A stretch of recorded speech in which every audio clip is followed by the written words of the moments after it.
Il existe une question qui traverse les siècles en silence, une interrogation que la majorité des hommes a appris à éluder, car aucune réponse offerte jusqu'à ce jour n'a semblé suffisante. D'où venons-nous, non point du pays d'origine, ni de la lignée familiale, ni de l'histoire biologique? Qu'y a-t-il avant tout cela? Qu'existait-il avant le temps, avant l'espace, avant que la première particule ne se mât à vibrer dans le vide? Les religions proposent des créateurs dotés de visages et de biographies. La science offre des singularités et des fluctuations quantiques. Pourtant, il demeure une tradition, préservée au sein des manuscrits découverts en 1945 dans les sables de l'Égypte, qui apporte une réponse bien différente. Une réponse que Jésus n'aurait enseignée qu'à ses disciples les plus intimes, loin des foules avides de pain et de spectacles. Une réponse portant sur la monade, la source ineffable, le silence primordial, ce qui subsiste avant toute existence. Le mot monade provient du grec monas, qui signifie l'unité, l'indivisible, celui qui est un. En grec ancien, le suffixe s au nominatif se résolvait en d dans la déclinaison, et ce terme revêtait une signification philosophique précise, ce qui ne saurait être divisé, l'unité fondamentale dont découlent toutes les autres unités. Les pythagoriciens furent les premiers à développer ce concept. Pour eux, la monade était le principe générateur de tous les nombres, la source de laquelle émergeait la dyade, la dualité, et à partir de là, toute la multiplicité du cosmos. Platon, dans ses dialogues, approfondit cette idée, suggérant que l'un se situe au-delà de l'être, une notion que les gnostiques chrétiens des premiers siècles allaient radicaliser. Lorsque les paysans égyptiens menés par Mohamed Ali al-Samman ouvrirent la jarre d'argile rouge à Jabal al-Tarif, en décembre 1945, ils ignoraient qu'ils exhumaient la réponse à cette interrogation ancestrale. Les 13 codex de papyrus recelaient 52 textes que l'Église institutionnelle avait tenté d'effacer. Parmi ceux-ci figurait l'apocryphe de Jean, un texte qui débute précisément là où s'achèvent les évangiles canoniques, Jésus apparaissant à l'apôtre Jean après sa résurrection pour lui révéler les mystères qui ne pouvaient être proférés en public. L'apocryphe de Jean conserve une description saisissante de la monade que le texte nomme également l'Esprit invisible, le Père, l'ineffable. Cette description est négative, elle énonce ce que la monade n'est pas, car la monade est si transcendante qu'aucune affirmation positive ne saurait la saisir. Le texte affirme « La monade est une monarchie sans rien au-dessus d'elle. C'est lui qui existe en tant que Dieu et Père de tout, l'invisible qui surplombe tout, qui subsiste en tant qu'incorruptibilité, résidant dans la lumière pure qu'aucun œil ne peut contempler. Il est l'Esprit invisible, qu'il convient de ne point concevoir comme un Dieu ou quelque chose de semblable. Car il est plus qu'un Dieu, puisque rien ne s'élève au-dessus de lui. » L'érudit Bentley Layton, dans sa traduction des textes de Nag Hammadi, observe que ce langage apophatique, parler de Dieu parce qu'il n'est pas, était d'usage courant dans la philosophie platonicienne et fut adopté par les gnostiques pour souligner la transcendance absolue de la monade. Elle ne peut être décrite, car toute description l'assujettirait à des limites. Elle ne peut être nommée, car tout nom la réduirait.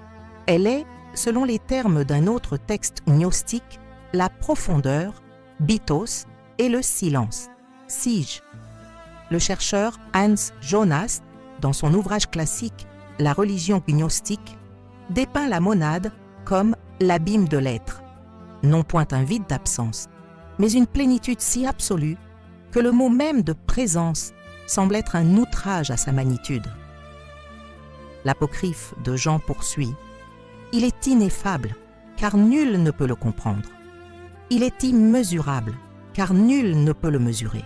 Il est invisible, car nul ne peut le voir. Il est éternel, car nul ne peut lui assigner de fin. Il est inénarrable, car nul ne peut le saisir. » Le texte introduit alors un concept qui s'avérera fondamental pour toute la cosmologie gnostique, La monade, dans le débordement de sa plénitude, engendre une émanation nommée Barbelo.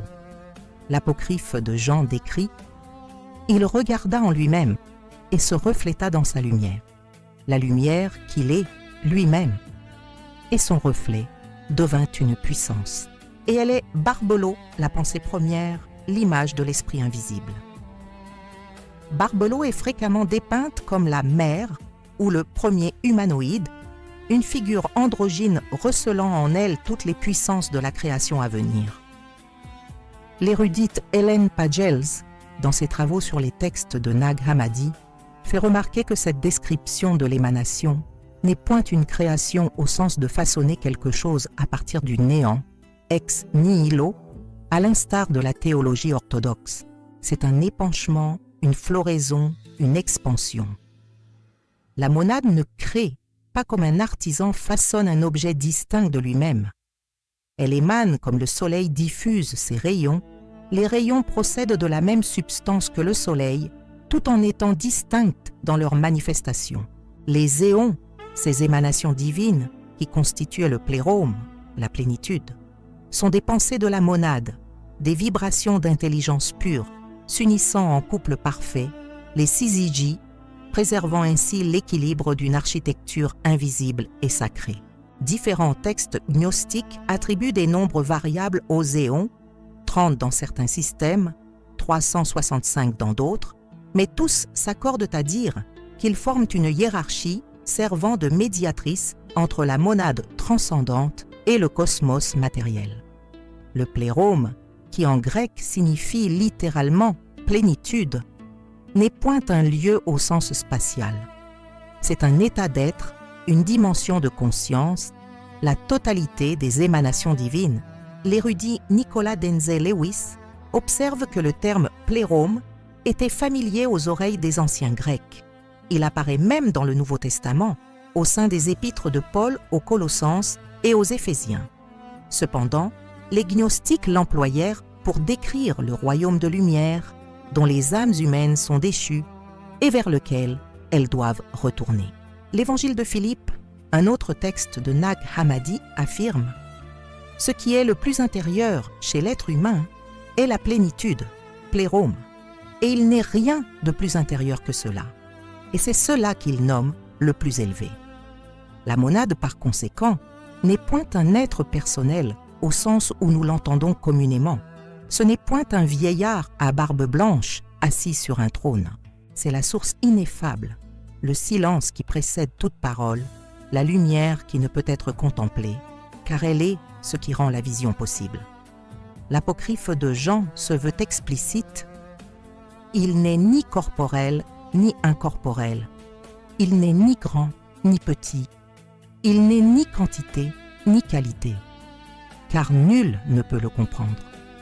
Ce que Jésus enseigna à ses disciples les plus proches, selon ses écrits, c'est que la réalité ultime ne saurait être capturée par des concepts.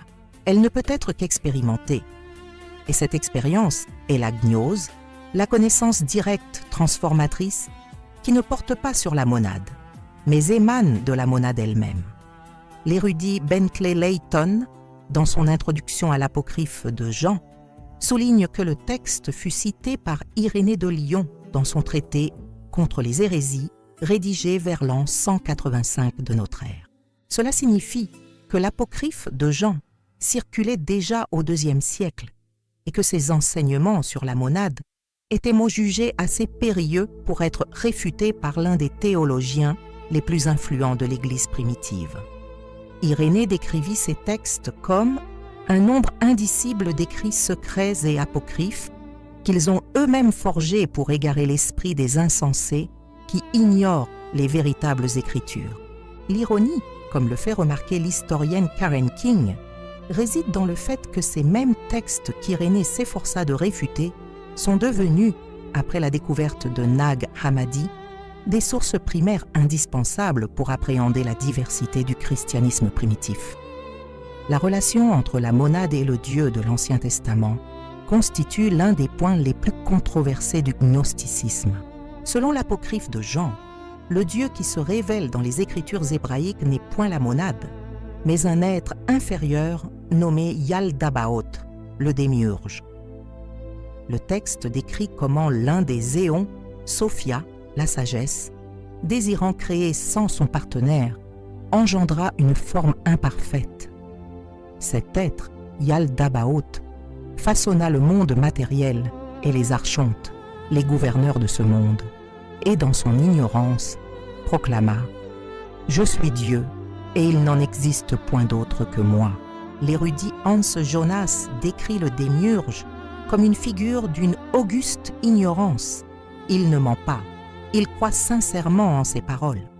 Son arrogance est celle de l'ignorance et non la ruse de la malveillance.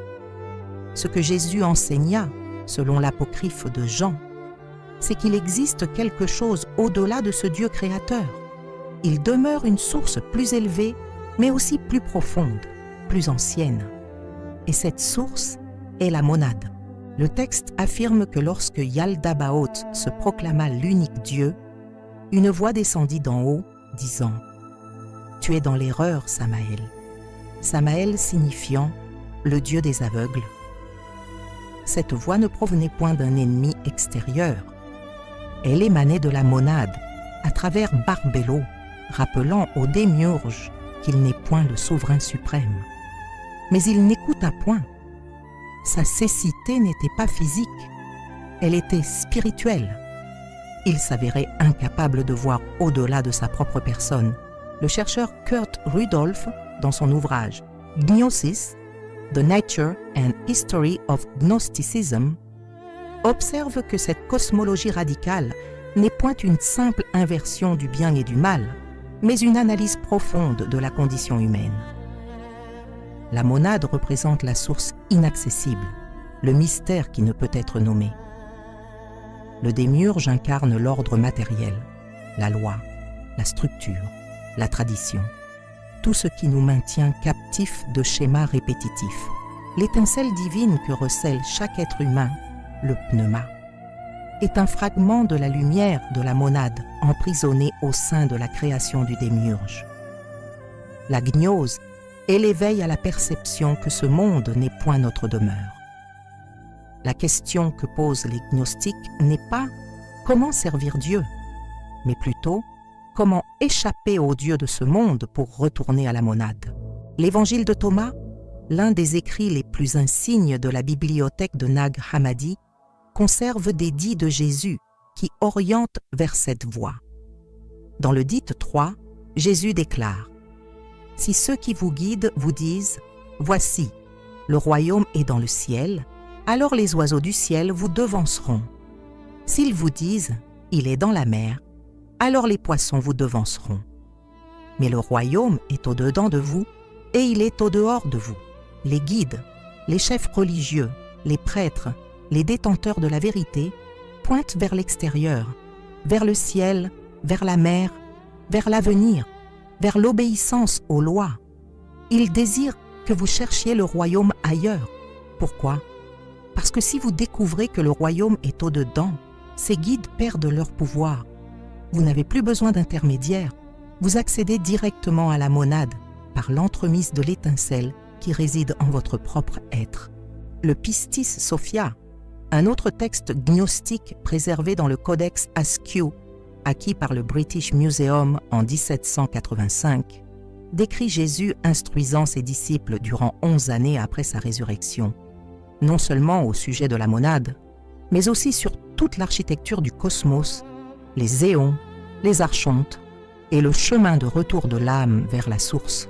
Le mot « pistis » signifie « foi » en grec, mais dans le contexte de l'ouvrage, il se réfère à la foi de la figure de Sophia, une émanation déchue du plérôme qui doit être secourue.